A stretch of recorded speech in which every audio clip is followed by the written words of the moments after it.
আসসালামু আলাইকুম রহমতুল্লাহ। এটা হলো মসজিদে নববীর অংশ।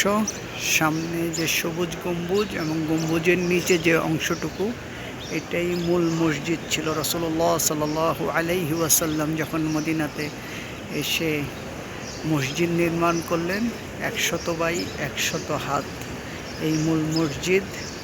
এই যে সামনে দেখতে পাচ্ছেন, এটাই মূল মসজিদ ছিল।